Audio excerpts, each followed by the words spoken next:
Out na. Mag-Halloween na pala mama dyan, no? Hindi na ako pupunta dun kay hindi na ako dadalo. Hindi pa daw nakakauwi si Tuto.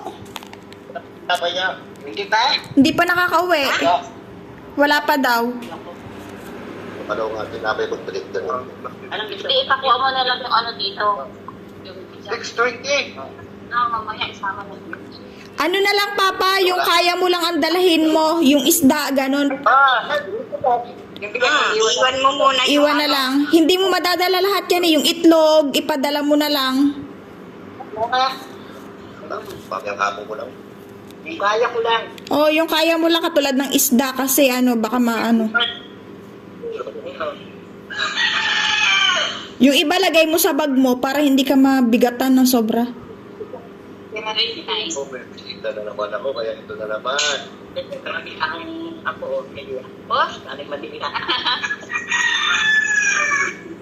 Oo na. Hindi ko yan eh. Yan eh. Sinabi mo lang. Kita na lang. Mare. Meron na. Sorry. Wala ka bang mare? Sabi meron na upang balat siya mo. Akin niya. Ito, kita? Ayun, mare ito. Ito? Magkano yan? 4, 5. 25, 30. 50. Ito ka, ba't ka? 2, 5. 1,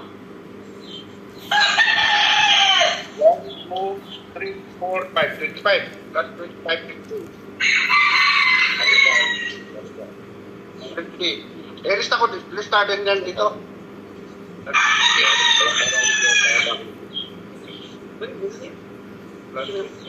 Okay, saya. Hindi mo kay Jamie, kunin daw birth certificate mo kasi say. Mamasahin niya yung Ano tayo? Ito yan pa nagpadala. ano oras ba dadalhin si Secretary?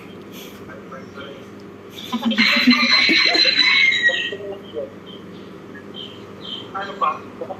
Pagsama mo na lang yan kasi may ako. Ito ang dadaling po siya. Tokyo pa yung suot ni tatay mo. Ako pa ata namili niyan eh. Yung mga t-shirt. Papa, wag naman masyadong mabigat yung dalahin mo ha. Baka mamaya mabigat naman yung dala mo. Baka sobrang bigat ng dala mo. Dadaanan na lang. Dadaanan na lang. Wala pa si Tutoy. Bakit kaya? Tanghali na wala pa. Baka may meeting yun. Baka may meeting sila. Baka mamaya ka mo, may aberya yung tricycle. Nagtahatid kagabi ng tubig sa hulo kay Iboy. Tapos baka iginala pa ni Iboy kagabi yung ano. Gamit naman yung tricycle eh. Kawawa nga yun. Tapos pag nasisira, wala naman akong konting-konting tulong lang minsan ng Oo, hayaan nyo sila na sila naman yung may nagamit kaya malaking pakinabang nga sa trabaho nila yun eh.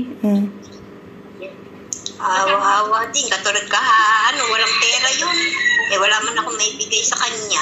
Ewan ko, wala naman silang pinagkakagastusan. Sila lang dalawang mag-ama. Paano nauubusan pa ng pera? Nauubusan din si kuya. Baka mamaya may girlfriend niya na na inaanuhan ng ng pera.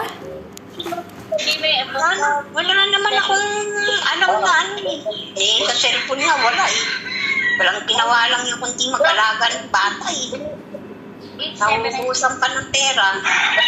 Kaya dinadahilan niya sa tricycle. Uy, Papa, magkano? Hindi ko pa nababayaran. Baka muna umalis. O, Papa, dyan ka muna kay Ate Tess. Hindi ko pa nababayaran eh. 2,000. Delia. 8,000? 8,719. 7,719. Huwag ka muna kasing aalis. Wait lang. Wait lang pa. Igigikas ko pa kasi na. Ang tagal na ng cellphone. Ayun. Wait lang, magko-compute lang ako. Wait lang. Lapag mo muna yung dala mo mabigat. Naanap ko pa yung calculator eh. Pinaiwan ko lang muna yung itlog dito sa bigas. 7,800. 7,000.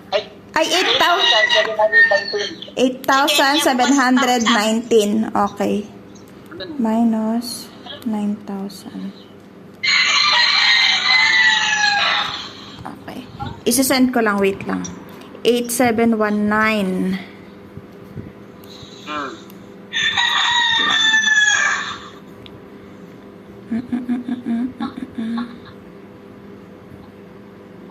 Wait lang. Naglo-loading pa. Ayan.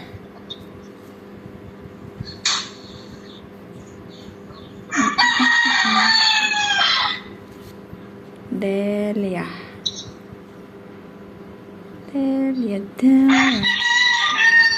Wait lang.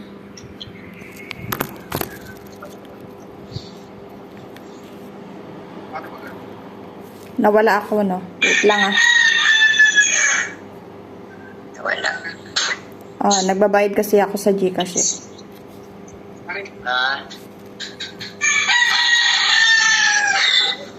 8,719.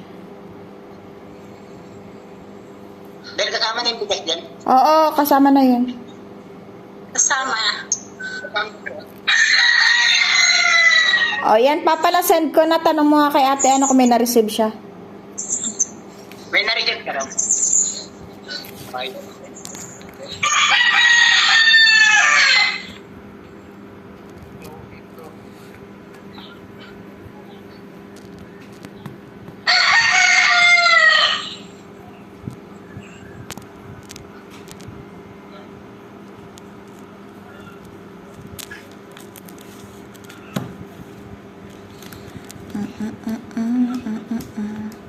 Mama, kunin mo kay Papa yung kunin mo kay Papa yung, magkano ba yung pinadala ko, Ate Tess? 8, di ba? Kunin mo yung 7 kasi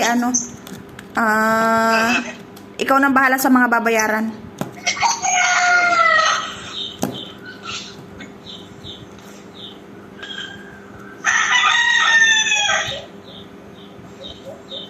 Sabi ni Papa, bakit nasan yung 400 ko?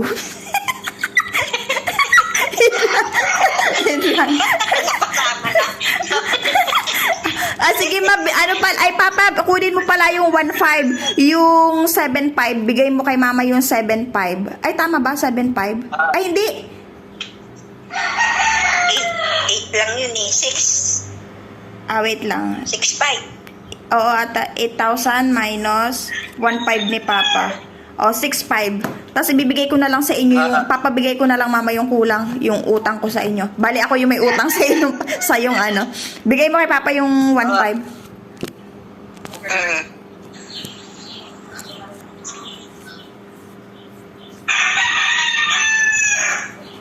Binabangkrap ako ni Papa kada buwan eh.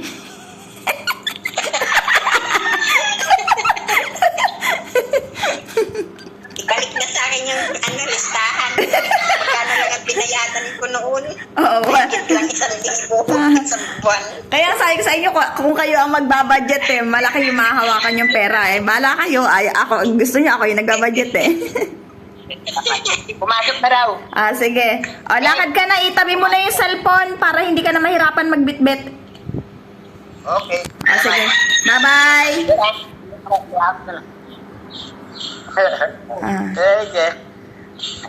Sige. Ilagay mo na yung cellphone mo, Papa.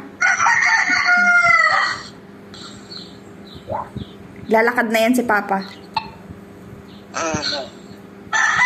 Diretso ka na, hawag ka ng dumaan kung saan-saan. Nakapost na yung cellphone eh. Mabigat yung dala niya. Wala na yan load. Naglo-loading na yung cellphone niya eh. Ayaw mo na, may pan-load naman siya. Baka itotong-it. Mag-load siya. Oo, itotong-it na lang naman niya yan doon. Alam ko na style yan eh. Bababa na naman kamo yan. Baka magbibinggo na naman yung mga yan. Dapat kasi pa nagsusugal siya, hindi siya nagiinom para hindi siya natatalo. Paano isabay-sabay? Sinasabay. Matatalo kasi siya niyan. Lalo na hindi siya nakafocus. Oh. Hustler pa naman yung si Joar. Sayang din yun. Ang laki din na napapanalo ng ng mga kalaban niya dahil sa kanya.